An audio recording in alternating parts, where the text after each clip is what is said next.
blessing sa atin ng Panginoon, katulad ng mga masaganang pagkain na natatangi sa ating mga bayan-bayan at mga probinsya, dapat ipagpasalamat at ipagdiwang, katulad ng Alimango Festival ngayong linggo sa bayan ng Lala sa Lanao del Norte. Tanging Diyos lang ang lumikha ng bundok.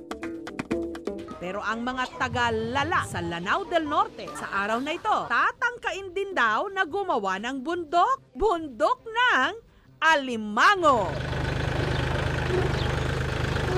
Ang mga opisyal, tulong-tulong sa pagbubuhat ng mga cooler at basket na punong-puno ng lutong alimango. Isa-isa nila itong inilagay sa bakal na frame na binalutan pa ng net. Target time namin before 7 kasi mainit na yun ang yung mandami ng yung tao. Mag 17 years na ginagawa namin yun. Matapos ang 2 oras, nakatirik na ang kanilang Alimango Mountain. Humigit kumulang 5 feet, tumitimbang ng mahigit 1,000 kilos at tinatayang nasa 10,000 pieces na alimango. Ito ang bundok na certified putok-batok. Ang Alimango Mountain, nagmistulang tourist attraction. Picture muna bago ang lafang at literal na may paalimango si Mayor. Dahil ang mga nakasabit na alimango rito, free for all. Kaya ang mga tigalala, abangers na.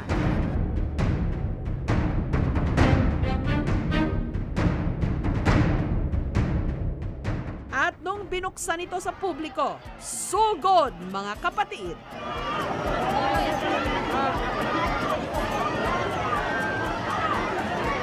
Hey!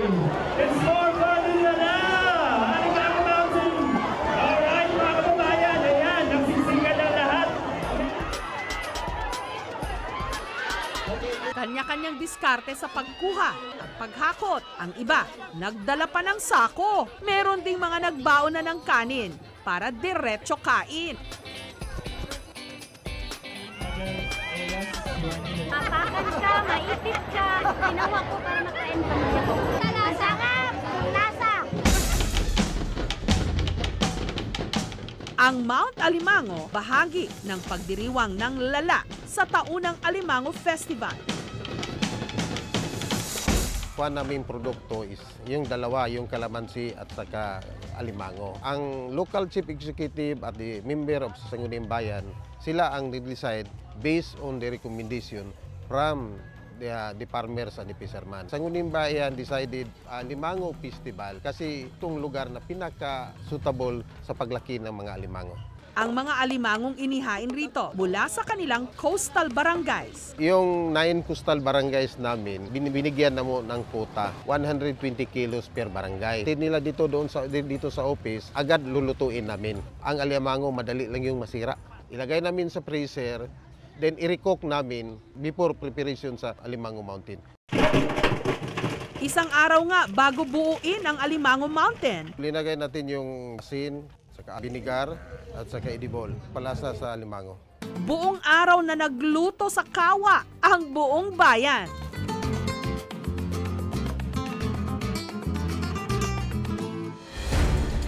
Inimbitahan din ang mga kinatawan ng 27 barangays para magtagisan sa isang cooking contest. Ang pambato ng Barangay Pasita, si Aling Agripina. Ang kanyang recipe, ginataang alimango with kalabasa.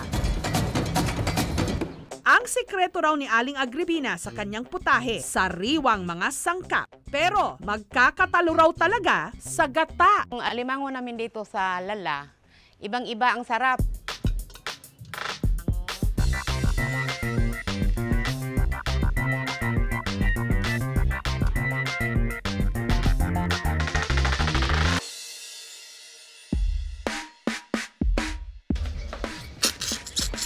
Fresh na fresh. Yung gata parang nanonood sa laman. Ang husay ni Aling Agripina sa pagluluto, minana pa niya sa kanyang lola Irene na lagi raw siyang isinasama sa kusina kahit nung siya'y bata pa. Trabaho ko po ay taga-prepare ng pagkain ng mga bisita galing sa Manila. Pag palaging nagluluto ng simple lang ang pagkaluto na walang halo, yung mga bisita maghanap ng iba naman. So naisipan ko ang luto ng aking lola. Ang isa sa mga kumasa sa Cook Fest, si Mary Jean, na itataas daw ang bandera ng Barangay Rawan. Wala kayong laban sa kaliritang alimango ng Barangay Rawan!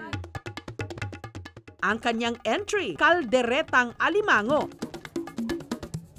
Kaldereta raw kasi ang isa sa mga paboritong ulam ng kanyang pamilya.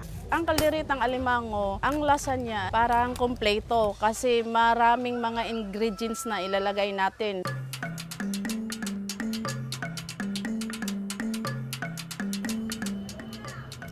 Masarap.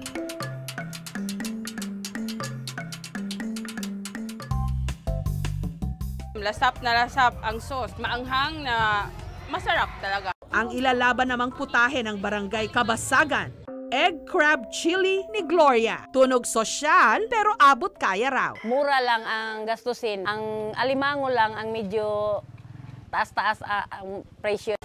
Lagyan ng margarine.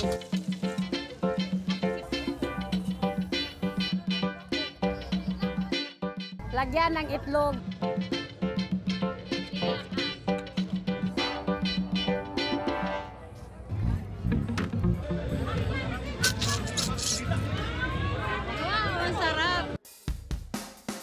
Maya-maya pa, tikiman time ng mga hurado at ang itinanghal na kampyon. First prize goes to Agripina Montañez, Barangay Pasita.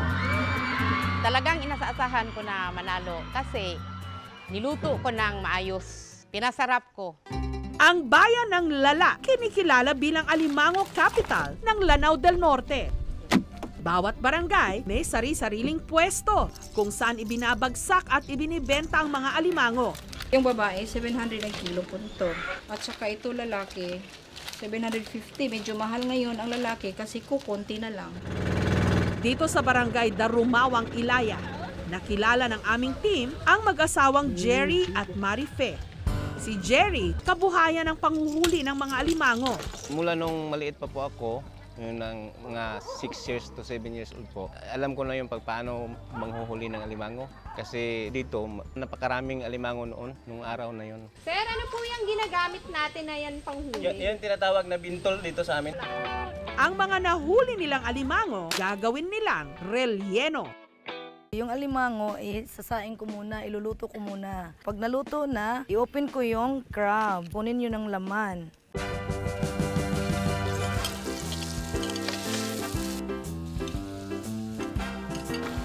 Ilagay natin dito sa shell ng alimango.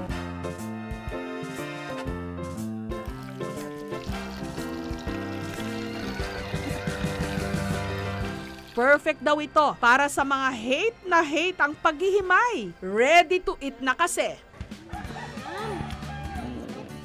Malambot, masarap kainin.